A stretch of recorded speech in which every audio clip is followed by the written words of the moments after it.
All rise. Veuillez vous lever.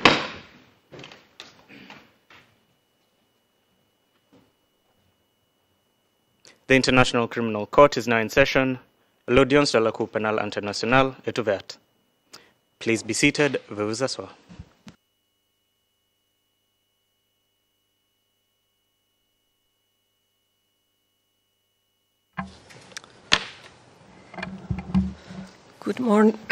Good morning to you all.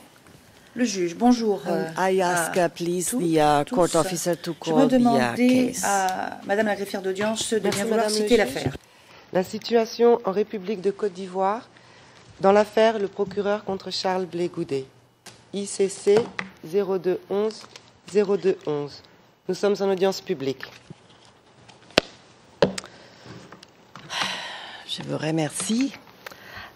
For the record, I would ask the Je participants souhaiterais in this, demander aux status conference to participants introduce de themselves, se the présenter. prosecutor. Et je vais commencer par l'accusation, je vous prie. Bonjour, Madame la Présidente. Alors, l'équipe de l'accusation est aujourd'hui représentée par les personnes suivantes. Monsieur Louis Rougambagé, Sandra Shooters, Yasmine Chouben, Florie Pluck, Lloyd Stang et moi-même, Éric McDonald. Je vous remercie. And the defense, please. Et qu'en est-il de la défense, je vous prie? Maître Kaufman, microphone, s'il vous plaît. Pardon me. Excusez-moi. Bonjour, Madame le Présidente. Je suis Maître Nicolas Kaufman et aujourd'hui, je suis avec Anissa Bianco et Madame Charlotte Bénard et, bien entendu, Monsieur Blé Goudet lui-même est présent. En dépit du fait que vous lui avez dit qu'il pouvait exercer son pouvoir discrétionnaire quant à sa présence, il souhaite suivre toutes les audiences, y compris les audiences les plus techniques. La Présidente, Merci. je vous remercie. And I am Judge Silvia Fernandez. Quant à moi, je suis acting la as juge single Sylvia judge Fernandez, for District juge 1. unique pour I'm la chambre assisted today préliminaire by numéro 1. Gilbert Et aujourd'hui, Vitti, je suis aidée de M. Simon Gilbert Grabovets Vitti, de M. and Simon Andréane Grabovets Charpentier-Garand. et de Andréane Charpentier-Garand. On 14th April Le 14 avril 2014, j'ai rendu la décision portant création d'un système relatif à la communication des éléments de preuve. Il s'agit du dépôt 57 dans le dossier en l'espèce. Et je vois, d'après les écritures de l'accusation du 25 avril 2014, qui correspond au dépôt numéro 65, que la communication des éléments de preuve a commencé. L'objectif de cette conférence de mise en état est d'obtenir les arguments des parties pour que les décisions supplémentaires qui pourraient devoir être prises soient prises pour que la communication des éléments de preuve se passe sans problème. Les questions dont il faudra discuter se trouvent au paragraphe 15 à 19 de la décision du 14 avril 2014 et je vais m'y intéresser par étapes. Dans un premier temps, j'aimerais inviter l'accusation à fournir des réponses aux questions posées au paragraphe 15 de la décision relative à la communication, à savoir dans quelle mesure vous avez l'intention de vous appuyer sur des éléments de preuve communiqués précédemment dans l'affaire contre Laurent Gbagbo. Je souhaiterais également que vous nous parliez de l'état d'avancement et de la durée prévue du processus de communication de ces éléments de preuve. Deuxièmement, j'aimerais savoir dans quelle mesure vous avez l'intention de vous appuyer sur d'autres éléments de preuve dont vous disposez à l'heure actuelle et qui n'ont pas été précédemment communiqués dans l'affaire contre Laurent Gbagbo. Je souhaiterais que vous nous fassiez part de l'état d'avancement et de la durée prévue du processus de communication de ces éléments de preuve. J'aimerais également savoir si vous avez l'intention de poursuivre vos enquêtes avant l'audience de confirmation des charges et le cas échéant, je souhaiterais savoir quand vous serez en mesure de communiquer les éléments de preuve qui émaneraient de cette enquête. Donc, je m'adresse à l'accusation. Vous avez la parole, monsieur. Merci, Madame le juge. Je vais répondre aux deux premières questions et mon confrère répondra à la troisième question, à savoir la question qui porte sur les enquêtes. Et à cette fin, nous vous demanderons de passer rapidement à huis clos partiel pour que nous puissions parler librement au vu de la confidentialité de nos enquêtes. Alors, comme la Chambre l'a remarqué, en matière de notification de communication, la communication des éléments de preuve a commencé vendredi dernier, le 25 avril, si je ne m'abuse. Nous avons dans un premier temps communiqué des éléments de preuve ou des documents qui sont publics. Donc, il s'agit de documents sources ouvertes, documents qui ne sont pas considérés et classés comme confidentiels pour le moment.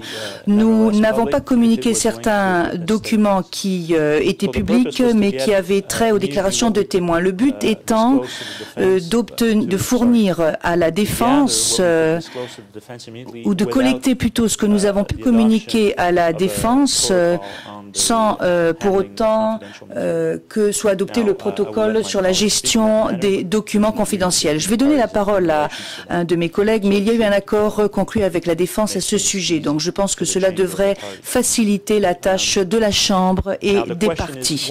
La question qu'il convient de se poser est comme suit. Quand pourrons-nous communiquer les éléments de preuve ou les documents qui sont considérés comme confidentiels? Dès que ce protocole aura été adopté, et nous pensons que cela devrait pouvoir se faire aujourd'hui, nous pourrons communiquer les 10 éléments de preuve.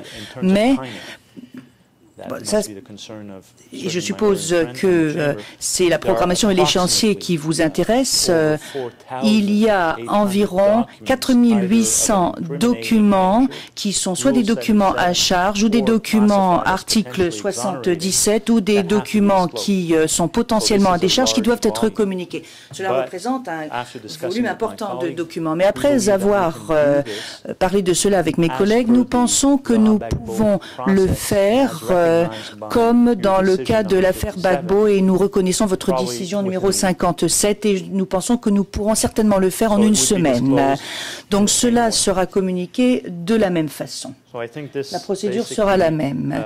Et je pense que, par conséquent, les documents, et je souhaiterais que cela soit consigné de façon claire au dossier, nous pensons que ces affaires sont comme des affaires où il y aurait jonction d'instances, bien que cela soit séparé pour le moment, mais nous aurons les mêmes catégories pour les documents. Ce qui est document à charge contre M. Gbagbo sera considéré comme à charge contre M.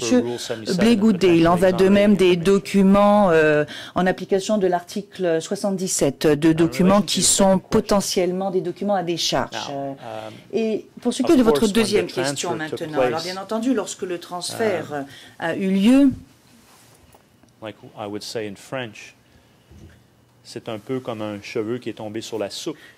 C'était un peu comme un cheveu qui est tombé sur la soupe en français dans le texte. Donc pour le moment, nous étions en train de nous occuper de l'affaire Gbagbo et maintenant nous devons déployer des efforts pour respecter la date butoir par rapport à M. Blé Goudé. Donc nous avons Ringtail, notre base de données, et que nous consultons afin de voir s'il y a des documents précis qui n'auraient pas été pris en considération dans l'affaire Laurent Gbagbo et qui seraient peut-être plus intéressants pour nous. Par exemple, tout document qui relève ou qui appartient à la catégorie de M. Blé Goudé et qui tombe dans la catégorie de l'article 77 devra être communiqué, alors que cela n'avait pas été fait dans le cas de M. Laurent Gbagbo. Donc pour le moment, nous sommes en train de nous livrer à cette analyse. Sans oublier le fait qu'il faut préparer la communication de quelques 4500 documents et que cela nécessite un certain temps. Alors bien sûr, d'aucuns diraient le bureau du procureur est un grand bureau et a de nombreuses ressources, ce qui n'est pas le cas, je ne pense pas, face à un secret de polichinelle. Il y a des enquêteurs qui font des enquêtes, qui analysent les éléments de preuve pour la Cour, mais il faut savoir quand même que ces ressources sont limitées et que cela requiert un certain temps, surtout lorsqu'il s'agit de documents qui ont été expurgés pour des raisons de sécurité, entre autres. Donc nous devons faire ce que nous devons faire. Ce qui fait que pour les autres documents, les documents à venir dont nous disposons à l'heure actuelle, par souci d'efficacité, alors que nous faisons également d'autres choses, bien évidemment, nous souhaiterions pouvoir communiquer le 6 juin. Il me semble que le 6 juin est un vendredi. Donc, nous avons un peu plus d'un mois à partir d'aujourd'hui. Il s'agit des documents dont nous disposons à l'heure actuelle. Mais, et bien entendu, si nous serons en mesure de communiquer ces documents plus tôt, nous le ferons. Mais à l'heure actuelle, nous sommes en train d'examiner un certain nombre de documents. Si nous pouvons le faire plus rapidement, il est évident que nous communiquerons ces documents plus tôt. Mais la date butoir est la date du vendredi 6 juin, si je ne m'abuse. Et je pense que c'est une date qui nous convient. Mes confrères m'ont rappelé qu'il y a également une demande de Maître Kaufmann. Il y a eu un échange de courriels. Il s'agissait en fait d'exceptions d'irrecevabilité. Donc nous essayons d'obtenir des réponses des États à propos du transfert de M. Blé-Goudet. Donc il va falloir que nous obtenions leur assentiment pour pouvoir communiquer ces réponses. Et cela prend toujours un peu plus de temps. Donc là, il s'agit de documents dont nous disposons, que nous avons, mais si vous deviez nous imposer la date butoir du 6 juin, nous avons... cette demande nous a été présentée. Est-ce que nous pouvons respecter cette date butoir? Cela échappe à notre contrôle. Lorsque vous devez communiquer avec des États, cela prend parfois un peu plus de temps que nous ne le souhaitons. Et puis, il y a également un certain nombre de déclarations des Nations Unies qui ont été obtenues dans le cadre des enquêtes menées à propos de M. Laurent Gbagbo. Cela a été communiqué dans l'affaire Laurent Gbagbo, mais nous devons en référer aux Nations Unies pour obtenir leur aval, pour pouvoir communiquer ces documents dans cette affaire-ci. Donc la demande a été présentée, mais il s'agit de documents qui ont déjà été communiqués dans l'affaire Laurent Gbagbo, mais nous ne pouvons pas les communiquer la semaine prochaine, par exemple. Nous ne pouvons pas les communiquer dans 5 jours ou dans 10 jours, disons. Alors, peut-être que nous pourrons le faire le 7 juin, mais je vous informe, en fait, à propos de ces documents. Voilà.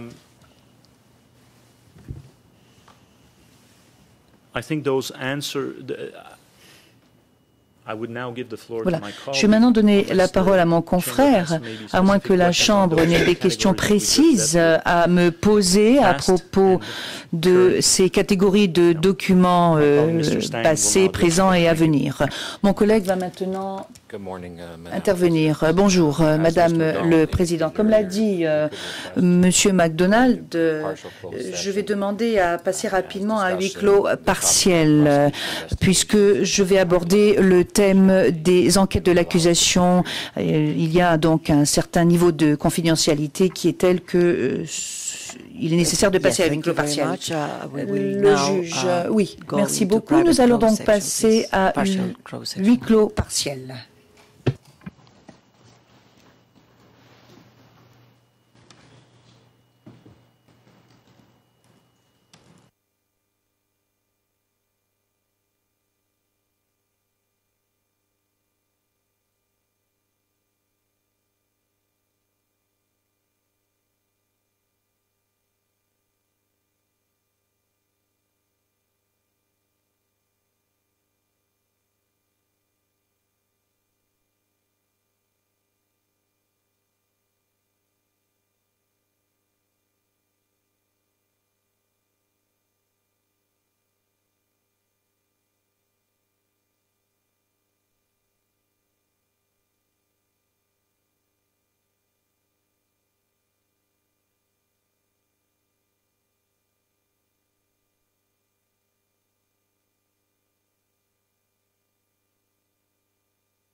Nous sommes en audience publique, Madame le Président. Thank you. Now we will proceed. Le juge unique, merci. Maître Kaufmann, vous avez la parole. Madame le Président, en ce qui concerne donc les obligations de communication du procureur, nous considérons que les délais devaient être identiques à ceux qui ont été choisis, trouvés dans l'affaire Bemba, article 70. Donc, au vu de l'accord que nous avons fait en ce qui concerne le protocole concernant le traitement des informations confidentielles, nous allons parler plus tard, je suis sûr, nous pensons que la communication de tous les éléments, qu'ils soient publics ou confidentiels, doit être immédiat et certainement pas après la semaine dont a parlé M. McDonald. En ce qui concerne donc les éléments de preuve dont dispose déjà l'accusation, les éléments de preuve qu'il dispose dans cette affaire et dans l'affaire Gbagbo. En ce qui concerne maintenant les éléments de preuve qui ont été obtenus depuis la reddition de M. Blé Goudé, nous considérons que là aussi la Chambre devrait donner des délais très courts pour la communication. Si, bien sûr, l'accusation souhaite utiliser ces éléments lors de la confirmation des charges. Donc, je crois que M. McDonald nous a parlé du 6 juin. En ce qui nous concerne, le 6 juin, c'est vraiment un maximum. Nous pensons que la communication devrait se faire bien avant le 6 juin. Mais nous voyons bien qu'il y a beaucoup d'informations à communiquer et nous comprenons les réticences de M. McDonald suite à ce manque de ressources. Enfin, bon, la défense aussi n'a pas de ressources. Mais maintenant, le Conseil vous savez bien sûr que lorsque le Conseil de la Défense est généreux, c'est parce qu'il souhaite quelque chose en retour. Et M. McDonald se demande sans doute pourquoi j'ai été si gentil depuis un certain temps. Eh bien voilà, où nous en sommes. En ce qui concerne les enquêtes en cours de l'accusation, en ce qui concerne l'affaire Blé Goudé, je considère fermement que la Chambre préliminaire ne devrait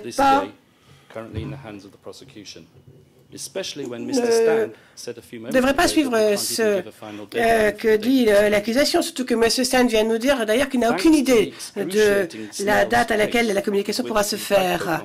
Donc, étant donné que l'affaire Gbagbo est extrêmement lente, l'accusation a quand même eu presque 2 ans et demi en plus pour faire ses enquêtes en ce qui concerne M. Blé Goudé, qui, d'après Madame le procureur, est d'ailleurs absolument la même affaire que l'affaire Gbagbo, mis à part certains petits détails subalternes.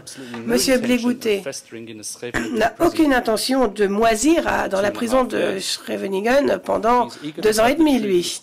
Il veut que la vérité se manifeste immédiatement et il veut que son nom soit blanchi. Donc, si Madame le procureur ne trouve pas d'éléments à charge contre M. Blé Goudé, c'est parce que ça n'existe pas, c'est tout. Et les éléments qui, d'après Madame le procureur, sont à charge seront prouvés par nous comme étant sans fondement.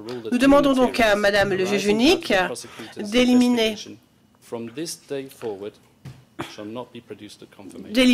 tous les éléments de preuve qui pourraient venir des nouvelles enquêtes faites par l'accusation à l'heure actuelle.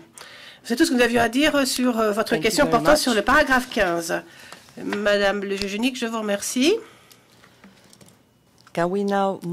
Maintenant, nous allons passer à la question suivante, c'est-à-dire la question des témoins viva voce. Et j'aimerais bien vous rappeler que cette Chambre a déjà dit que tous les témoignages lors de la confirmation des charges devraient être utilisés très parcimonieusement et être très ciblés. Et uniquement si elles ne peuvent pas être, ces témoignages viva voce se feront uniquement s'ils ne peuvent pas être remplacés par des éléments de preuve écrits. Pour être bref, nous aimerions avoir le moins de témoins possible afin que la confirmation des charges soit courte. Donc, j'aimerais donc demander aux parties de nous dire s'ils ont au moins l'intention de citer des témoins lors de la confirmation des charges. Vous avez la parole, Monsieur MacDonald. Monsieur MacDonald. Je vous remercie, Madame le Président. L'accusation n'a pas l'intention de citer des témoins, ça c'est sûr, mais il y a quand même une réserve. Nous envisageons éventuellement, et là encore c'est bien trop prématuré pour être vraiment sûr, mais nous envisageons éventuellement la citation d'un témoin expert. Mais il est presque certain qu'il n'y aura pas de témoins cités par l'accusation lors de la confirmation des charges. Le Président, je vous remercie. Maître Kaufmann. Maître Kaufmann. Oui, Madame la Présidente. En ce qui concerne donc les témoins viva voce, étant donné que la défense, jusqu'à présent, n'a pas eu de communication utile, n'a eu que des centaines ou des milliers de documents venant d'open source, je ne peux pas vraiment vous répondre sur ce point. Et bien sûr, lorsque nous serons en mesure de le faire, nous le ferons. Le Président, je vous remercie. Et maintenant, passons au contrôle des chambres en ce qui concerne les exceptions à la communication. Dans sa décision du 14 avril 2014, dans ma décision du 14 avril 2014, j'ai demandé aux parties de s'arranger entre eux pour voir si un système identique à celui qui avait été adopté dans l'affaire de Laurent Gbagbo ou un système même encore plus large pourrait être adopté afin de simplifier la procédure. Donc, j'aimerais que les parties me fassent savoir quel a été le résultat de leur négociation. L'accusation, s'il vous plaît, l'accusation. Je vous remercie. La défense et l'accusation se sont réunis mardi dernier pour en parler. Donc pour parler donc de ces paragraphes 17 et 18 de votre décision, et nous avons réussi à tenir un arrangement. Alors je parle bien sûr, mais mon confrère va aussi en parler, car après tout, c'est M. Blé-Goudet qui donne son aval en ce qui concerne cet accord. C'est le suspect donc qui renonce plus ou moins à quelque chose. Enfin,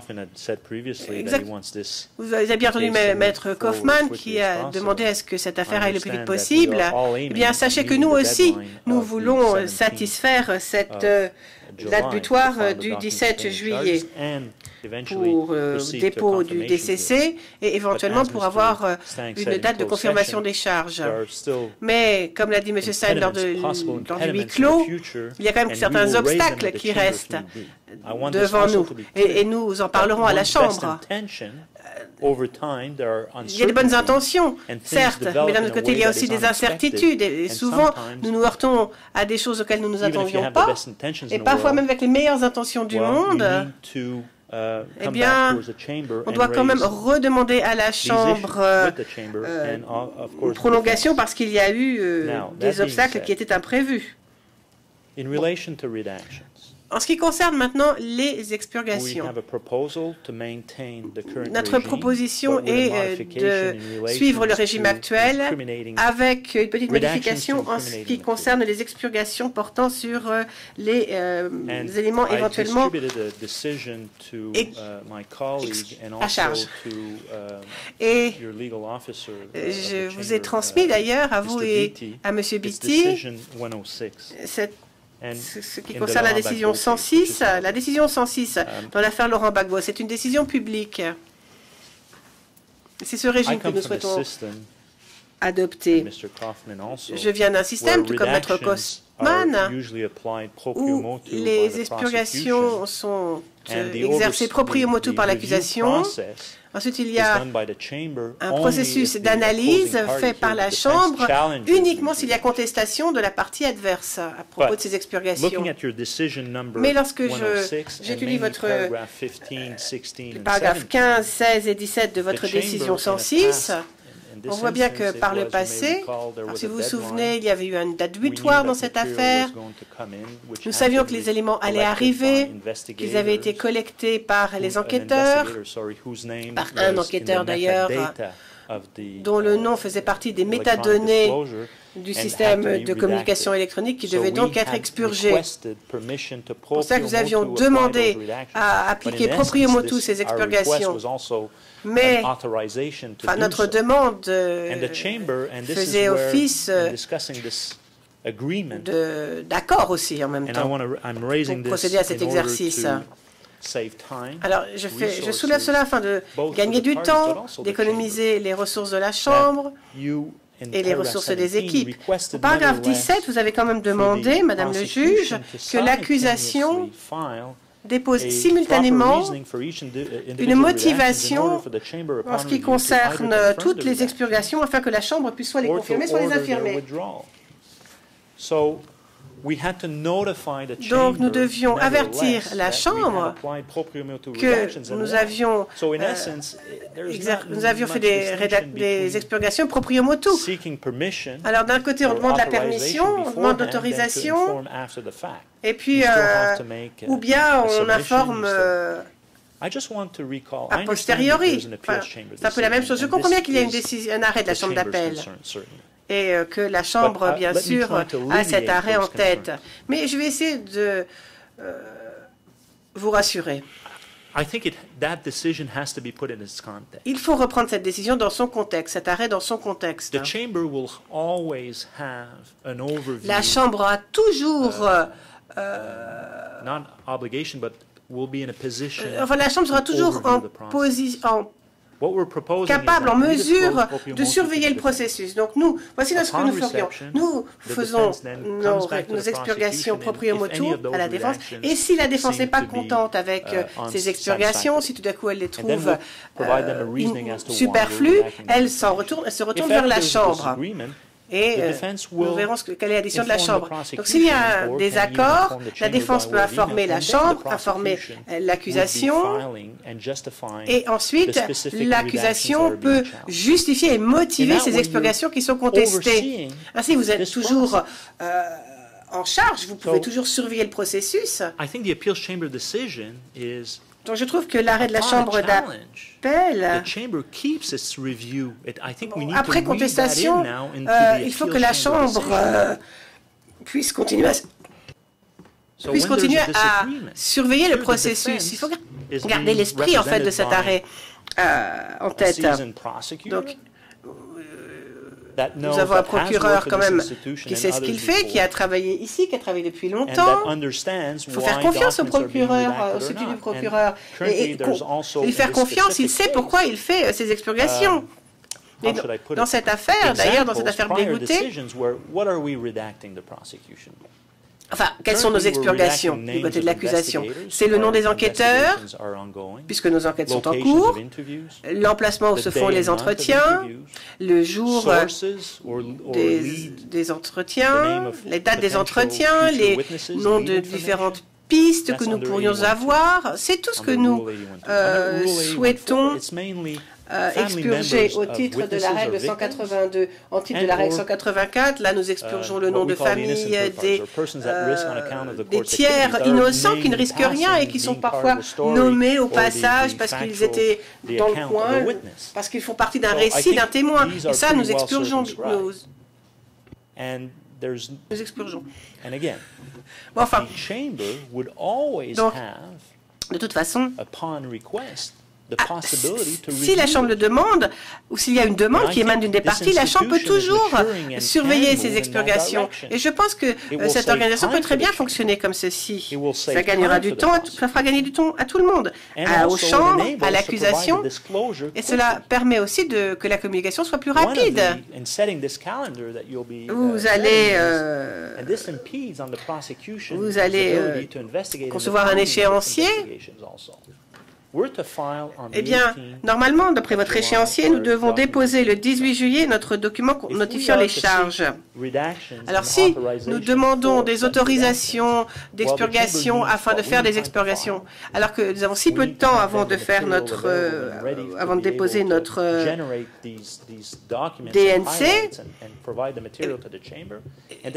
eh bien, il faut quand même du temps, parce que si nous faisons des expurgations, nous vous demandons de les vérifier, vous les autorisez, etc., cela va nous faire perdre du temps, alors que il est évident que nous devons être très prudents et faire très attention. Donc, au vu des ressources de l'accusation et au vu surtout de la confiance qui devrait être établie quand même entre la Chambre et les parties, puisque vous avez que des gens chevronnés ici dans cette salle d'audience, eh bien, je pense qu'en l'espèce, et nous comprenons bien que cela ne s'appliquera qu'à l'affaire Blé Goudet, je pense que nous pourrions adopter ce système. Bien sûr, je vais laisser la parole à Maître Kaufmann, mais nous avons préparé un document avant de venir ici en audience, où vous voyez les accords que nous avons conclus au titre des paragraphes 17 et 18. Donc, je vous ai expliqué ma position. Je pense que vous comprenez bien quel est le sens de notre proposition. Mais je voulais juste,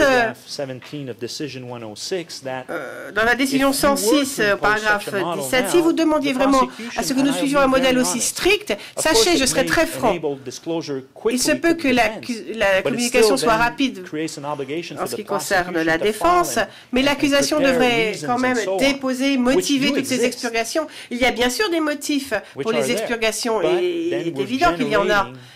Mais là, on génère énormément de travail bureaucratique qui pourrait être consacré à quelque chose de beaucoup plus utile dans l'affaire. C'est pour cela, donc, pour gagner du temps, que nous demandons cela.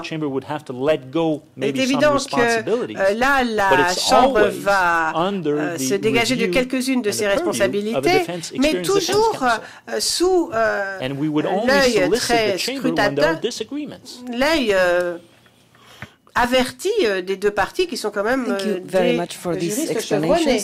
Le Président, je vous remercie de vos explications. En effet, la Chambre a demandé aux parties d'essayer de trouver un arrangement pour que sur une procédure simplifiée pour que tout ceci aille plus vite. Alors, j'aimerais bien vous entendre, Maître Kaufmann, à ce propos. Maître Kaufmann, oui, tout d'abord, si je peux rajouter quelque chose à ce qu'a dit M. McDonald, on ne renonce pas à un modèle qui était plus efficace. J'ai bien entendu ce qu'a dit M. McDonald. Sachez que nous n'essayons absolument pas de saper votre autorité en tant que présidente, absolument pas. Mais c'est une méthode sui generis pour cette affaire, dont le but est d'assurer que la date prévue pour la confirmation des charges sera bien respectée. Ce n'est pas du tout une tactique dilatoire. Nous n'avons pas l'intention de contester toute expurgation. Du moment que la base juridique de ces expurgations est claire et que nous pouvons avoir une bonne relation de travail avec l'accusation chaque fois que nous avons une question à propos d'une expurgation. Donc, quel est l'accord que nous avons conclu entre l'accusation et la défense? Comme l'a dit M. McDonald, nous avons un document que nous avons rédigé ensemble. En ce qui concerne les éléments de l'article 77 et de la règle 67, la défense consent à la procédure qui l'on trouve dans la décision ICC 0211-0111 30, paragraphes 48 à 51 de l'affaire Gbagbo, donc les expurgations, si les expurgations peuvent être facilement trouvées dans le document et précisées, donc la défense considère que l'accusation n'a pas besoin de faire des résumés du moment que l'accusation inclut quand même une description rapide de la pertinence du document communiqué dans la colonne adéquate. En ce qui concerne maintenant les documents potentiellement à charge, La défense consent à la même chose, la même procédure. En ce qui concerne les deux autres types d'éléments, sous réserve que la défense puisse trouver facilement les expurgations faites dans les documents et sous réserve aussi que l'on donne aussi la base juridique de ces expurgations. Et la défense voudrait aussi que si elle se plaint à l'accusation d'une expurgation, il faudrait que l'accusation soit obligée de répondre rapidement dans les 2 jours ouvrables. Et si l'arrangement n'est pas trouvé entre les parties, la Chambre sera saisie de ce point.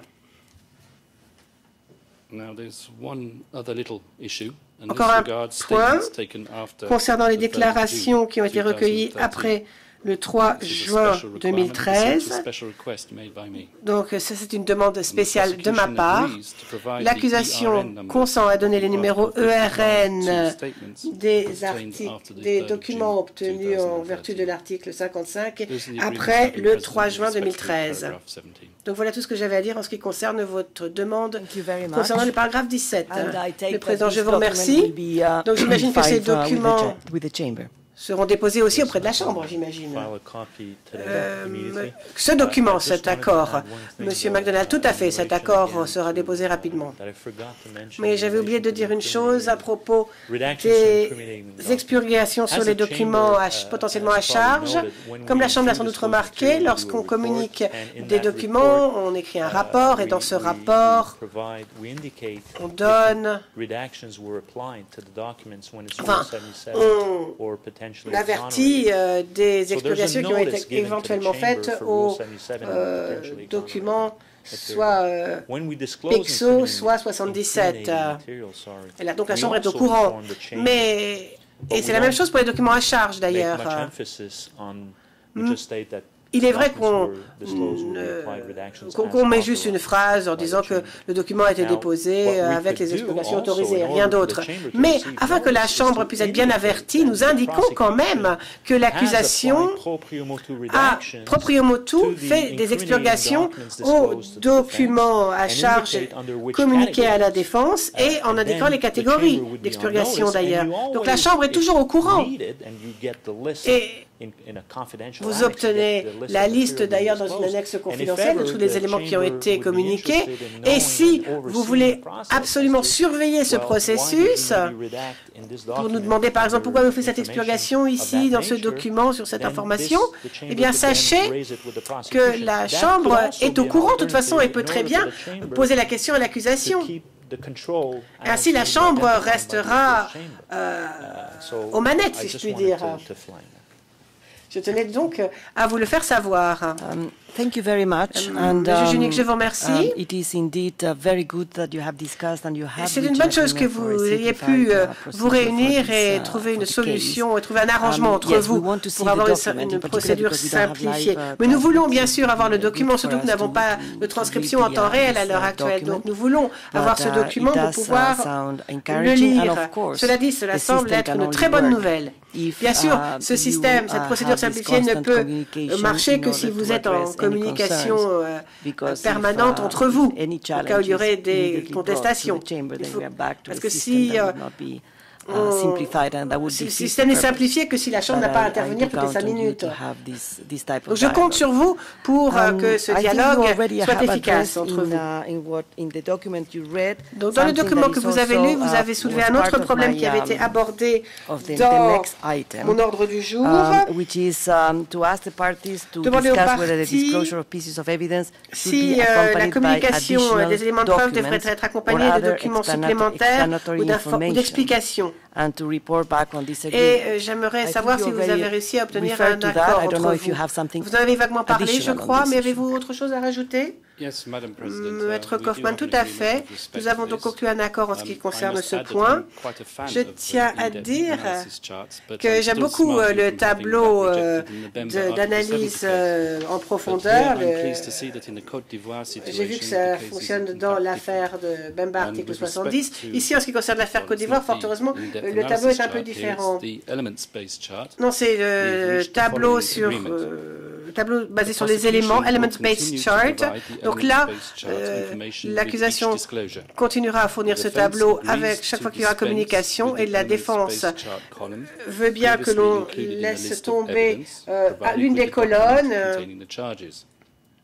de ce tableau, mais l'accusation devra nous donner quand même un tableau consolidé de tous les éléments 3 jours après avoir déposé le document notifiant les charges. C'est ainsi que nous interprétons votre demande. Accusation. Oui, je voulais juste vous donner une explication à propos des 3 jours. La Chambre s'interroge peut-être et se demande pourquoi nous avons fait cette différence. Premièrement, dans le statut, il existe une obligation de communiquer ce genre de tableau. Et là, vous avez une certaine latitude pour ce qui est du tableau avec les éléments de preuve.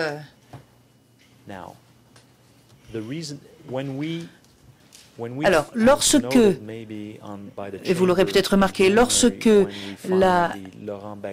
nous avons déposé le document de confirmation des charges, de notification des chartes pour Laurent Gbagbo, il y avait des hyperliens avec ces documents. Et cela peut parfois être assez volumineux et encombrant parce qu'il y a toujours des modifications de dernière minute, il y a des problèmes dus à l'erreur humaine ou à des problèmes technologiques ou techniques. Donc, le tableau avec les éléments sera fourni, donc il est fourni, mais il sera fourni même avant que nous ne déposions le document de confirmation de notification des charges. Mais nous aimerions pouvoir avoir une certaine marge de manœuvre, en quelque sorte, avoir les coudées franches pour pouvoir déposer cela après la date butoir pour le document de notification des charges. Voilà l'explication que je souhaitais fournir à la Chambre. Le juge, donc si je vous ai bien compris, vous allez fondamentalement utiliser le même système qui a été utilisé pour l'affaire Gbagbo, avec la seule différence que la charte de consolidation des éléments sera présentée 3 jours après le dépôt du document de confirmation des charges. C'est bien cela, Monsieur Magnalo? Oui, 3 jours ouvrables après le dépôt du document de notification des charges. Et nous avons en fait, avec l'inventaire des éléments de preuve, une colonne qui reprend ces différents éléments. Donc, alors cette colonne va être éliminée, elle ne se trouvera pas avec l'inventaire des éléments de preuve. C'est la dernière colonne. Si vous prenez le document, la dernière colonne donc sera éliminée. Mais de toute façon, les informations qui y figurent sont déjà fournies avec la communication des documents et avec le tableau consolidé. Donc, bon, cela faisait un peu double emploi de toute façon. Le juge, merci beaucoup. Maître Kaufmann, oui, Madame le Président, c'est tout à fait exact. Il m'est beaucoup plus facile, pour parler franchement, de travailler comme cela a été indiqué par l'accord que nous avons conclu. Alors, comme je vous l'ai déjà dit, ce que nous souhaitons, c'est avoir le plus rapidement possible une audience de confirmation des charges. Le juge. Donald, je peux vous fournir un exemplaire de cet accord pour simplifier les choses plutôt que de vous l'envoyer par mail. La juge, oui, merci beaucoup. Et vous avez déjà fourni un exemplaire de l'autre, vous pourrez faire la même chose. Monsieur Magnan, non, mais tout cela se trouve. Vous avez l'article, nous avons répondu aux paragraphes 17 et 18 dans ce document. C'est le même document. Donc, en dernier lieu, je pense en fait que nous allons maintenant aborder la question relative au point de vue des parties pour ce qui est de l'adoption d'un protocole pour la gestion des informations confidentielles. Et notamment, j'aimerais savoir si ce protocole sera identique ou semblable au protocole qui a été précédemment adopté dans l'affaire Laurent Gbagbo. Et je pense que vous y avez déjà fait référence, puisque vous m'avez déjà parlé d'un un accord à ce sujet. Maître Kaufmann, vous souhaitez être le premier à intervenir? Maître Kaufmann, oui. Merci, Madame le Président. Écoutez, moi, je suis un homme réaliste et je ne vais pas essayer de réinventer la roue puisqu'il y a déjà une décision qui a été prise à ce sujet dans l'affaire Gbagbo. Donc, effectivement, en ce qui concerne le protocole relatif à la gestion des informations confidentielles, nous pensons que l'article 8 du Code de déontologie est suffisant.